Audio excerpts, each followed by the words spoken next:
Dhe kur u masakronte të majtën në Prevez, nxori një thikë, e shikoni këtë thikën, tha. Me këtë thikë, tha, unë kam qarë 50 gjokse vajzës dhe gras qame. Pra, këta ishin kriminal këtë 2 anë. Grekët kanë shumë pak, japin shumë pak informacione për ardhjen e këtyre forcave që janë rreth 1200 veta. Kanë ardhur nga lartësitë e maleve të Kaukazit, kanë ardhur enkas në Greqi për të mposhtur, për të shpartalluar të majtën greke. Këtu profesori solli disa aspekte të manipulimit të Napoleon Zervës. Zerva ishte një mjeshtër i manipulimit. Ai në detajin e ty, që është rreth 700 faqe, a e ka shkruar vetë apo e ka shkruar të tjerët. Këtë Sarandin e ka pas njeriu më besnikaj. Bile ky Sarandi nga njëherë besh edhe misionari ati për të shuar në vend porosi.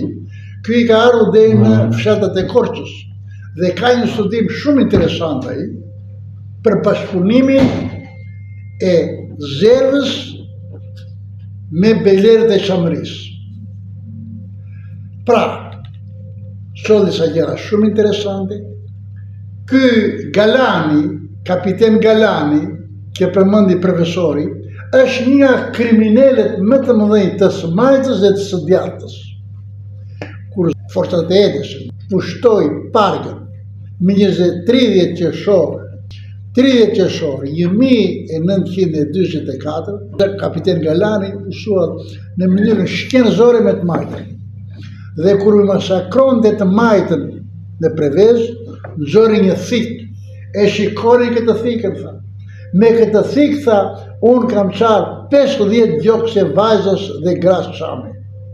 Pra, këta ishin kriminal këtë 2 anë. Shkaku kryesor i armiqësisë Greqisë ndaj Çamëve ishte vetëm një. Jo se Çamërit ishin kriminal dhe hajdut e vrasës, por Çamërit ishin një komunitet që nuk ishte asgjë të përbashkët me Greqinë, as gjuhën, as doket, as zakohen, as komësi.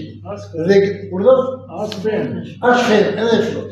Prandaj, këta ishin të tepër, këta ishin të padëshëruar. Aq e madhe është armiqësia e Greqisë ndaj Çamëve, po ju tregoj vetëm një rast. Në Filat, paria muslimane e Filatit u bë në smitare për të krijuar një kishë. Ata nuk ishin trua dhe një Çam me emër dhe me mbiemër, i tha hajde, pranë shtëpisë time ndërto kishën. Dhe sot e kësaj dite në historiografinë greke përmendet ky rast. Kur erdhi puna, që ishte një pamirësi shumë e madhe ajo, që u ndërtua kulti të krishterët. Kur erdhi puna, në 22 shtator 1924 u pushtua Filati, në 24 2 ditë më vonë u doj xhamia. Dhe njëri nga autorët që ka bërë një libër thotë, po pse e prishin në xhami, çu bëri xhamia? Do me thënë ky, edhe pse është grek, pa se është një armiqësi, është një mblef i papërmbajtur. Kjo është arsyeja. Pra, platforma politike e Greqisë, siç e trajtoi profesori, ishte që komuniteti Çam është i huaj, i padëshëruar, nuk është për ne. Ne na konsideronin në Greqi, hapja e gjuhës shqipe është një vegël për të shkatëruar shtetin grek. Pra, deri këtu arrin armiqësia. Faleminderoj shumë, na solli gjëra shumë interesante. Ka një vlerë të jashtëzakonshme për të hedhur dritë mbi historinë dhe hedhur dritë nga të ftuarit dhe folësit e sotshëm për vetë personalitetin dhe profesionalitetin që kanë në fushën e historisë, besoj që është e rëndësishme gjë e rëndësishme. Nuk janë të shumta që kanë shkruar, kanë folur, por në fund të fundit do të kemi një botë zyrtar në të cilën historinë Çamërit, në cilën do të bazohet dhe politika e jashtme shqiptare. Faleminderit shumë. Dhe duke përfunduar, po ju them kaq. Çamëria ka nevojë për një gjë. Pra e ka ardhur koha që sot neve duhet të bëjmë një histori çamërie në gjuhë të huaj.